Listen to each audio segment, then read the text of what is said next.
غیر اسلامی کنٹری میں اس طرح آواز نہیں اٹھا سکتا. تو اسلامی ہے تبھی تو آواز اٹھا رہا ہوں. نہیں یہی میرا خیال ہے بات. دیکھو ایک مسلمان نماز نہیں پڑھتا, آپ اس کو بولتے ہو ابے تو کلمہ گو ہے, نماز کیوں نہیں پڑھتا, چیخ رہے ہو, چلا رہے ہو, اس کا مطلب آپ اس کو مسلمان مان رہے ہو. ہاں مسلمانوں والی ایک کام نہیں کر رہا یہ, تو مسلمان مان رہے ہو. اب وہ نماز نہیں پڑھ رہا اور آپ کہہ رہے ہو نماز پڑھو نماز پڑھو. کسی نے کہا یہ کافر کا بچہ ہے یہ, کیونکہ نماز نہیں پڑھتا, یہ کام اس کے سارے کافروں والے. دیکھو کافر بھی نماز نہیں پڑھتے, یہ بھی نماز نہیں پڑھتا, تو یہ مسلمان کہاں سے ہو گیا؟ تو ہم اس سے اس کو فیور دے رہے ہیں. اس کا مطلب اب ہم اس کو نماز کا کہہ ہی نہیں سکتے. اسی طرح پاکستان میں بہت سارے کام غیر اسلامی ہیں, لیکن کنٹری کیا ہے؟ اسلامی ہے. تو ان غیر اسلامی کاموں کے خلاف آواز اٹھائی جائے گی, اور آواز اسی بیس پہ اٹھائی جائے گی کہ ہم اس ملک کو اسلامی مان رہے ہیں. اگر مانیں گے ہی نہیں تو پھر آواز تھوڑی اٹھائی جائے گی. مسلمان کو نماز کا کہا جائے گا, کافر کو نماز کا نہیں کہا جاتا. تو ہوتا یہ ہے کہ جو اسمبلیوں میں بیٹھے ہوئے لوگ ہیں, جب اپنی مرضی کا کوئی الٹا قانون نافذ کرنا ہوتا ہے اس پہ کیا لگا دیا جاتا ہے؟ اسلام کا لیبل. یہ گڑبڑ ہو رہی ہے. تو اس کے لیے ضیاء الحق کے دور میں ایک بڑا خاندانی کام ہوا تھا, وفاقی شرعی عدالت بنی تھی کہ بھائی جو قانون آپ کو لگے نا غیر اسلامی, آپ اس میں کیس کرو. جب آپ کیس کرو گے, ثابت کر دو, تو وہ کل عدم ہو جائے گا. لیکن یہ کام ہو نہیں رہا ہے, اور یہ کام عوام کے دباؤ کے بغیر بھی نہیں ہوتا. بعض بہت مشکل سے چینج ہوتے ہیں قوانین, چھوٹے موٹے تو آسانی سے ہو جاتے ہیں, کچھ قوانین ایسے ہوتے ہیں بین الاقوامی دباؤ ہوتا ہے. جیسے یہ عدالتی خلا کا جو مسئلہ ہے نا, یہ بین الاقوامی دباؤ ہے حکومت پہ کہ بھائی یہ عورتوں کو طلاق کا حق دینا ہے, بھلے تمہارا خاندانی نظام تباہ ہو جائے, برباد ہو جائے, ہمیں اس سے کوئی لینا دینا نہیں ہے, بس حق دے دو. جب چاہے جو عورت کو کوئی میاں 6 بچوں کے بعد بھی اگر اس کو غفار پسند آ رہا ہے تو وہ جائے. اب یہ باہر کا دباؤ ہے. اب یہ وفاقی شرعی عدالت میں آپ چینج کروا سکتے ہیں, لیکن اس کے لیے عوام میں کا دباؤ ضروری ہے. اسمبلیوں میں بیٹھے ہوئے لوگ دیکھیں بھائی عوام اس کو سیریس لے رہی ہے, روڈوں پہ نکلے لوگ. تو یہ کام ہے دینی سیاسی جماعتوں کا. سیکولر سیاسی جماعتیں کریں گی نہیں, ان کو اس سے غرض نہیں ہے. تو یہ کس کا کام ہے؟ دینی سیاسی جماعتیں. اور وہ اس پہ بالکل آواز بولو نہیں اٹھا, کیونکہ وہ بھی ایک سیاسی جماعتیں ہیں, ان کو عوام کا فیور چاہیے.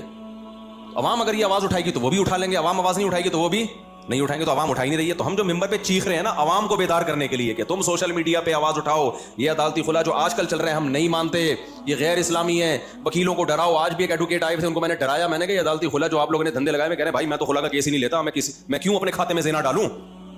کچھ لوگ ڈر گئے الحمدللہ. پشاور سے ایک ایڈوکیٹ آئے, انہوں نے کہا کہ میں نے 10 سال سے اس کے خلاف آواز اٹھا رہا ہوں. سمجھ رہے ہیں, 10 سال سے کہہ رہے میں بھی نہیں یہ کرتا, مجھے ڈر لگتا ہے اللہ کو. میں نے کیا جواب دینا, بیوی کسی اور کی ہے, جج صاحب نے پکڑا دی غفار کو. وسیم کی بیوی تھی, جج نے اٹھا کے غفار کو.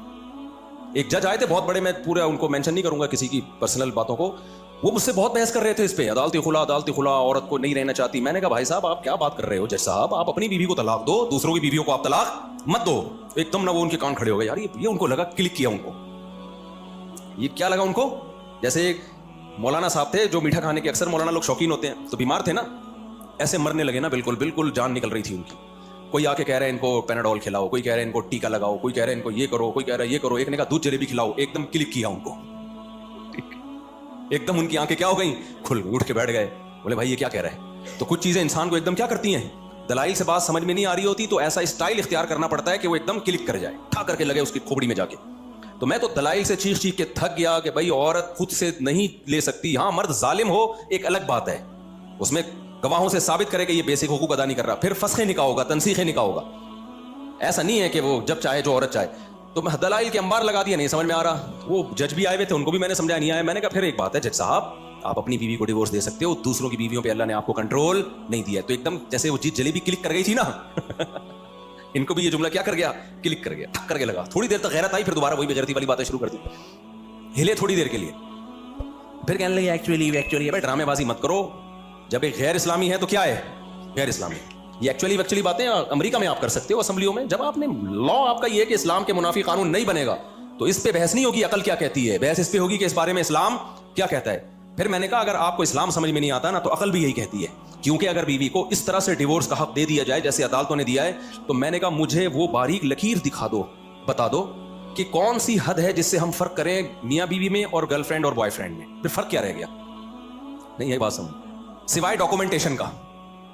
بھائی گرل فرینڈ کو بھی ہر وقت بریک اپ کا حق حاصل ہوتا ہے کہ نہیں ہوتا, تو بیوی کو بھی ہے.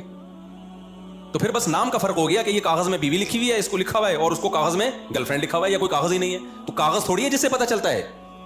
جب کاغذ نہیں ہوتے تھے تو کیا میاں بیوی بلوچستان میں کے پی کے میں گاؤں دیہاتوں میں تو بہت سے نکاح جن کا کوئی کاغذ سرے سے ہے ہی نہیں, تو وہ کیا میاں بیوی نہیں ہے. تو بیوی میں اور گرل فرینڈ میں فرق یہ ہوتا ہے کہ بیوی کے پاس آنے کا حق ہے, جانے کا حق نہیں ہے, اور گرل فرینڈ کے پاس آنے کا بھی حق ہے اور جب چاہے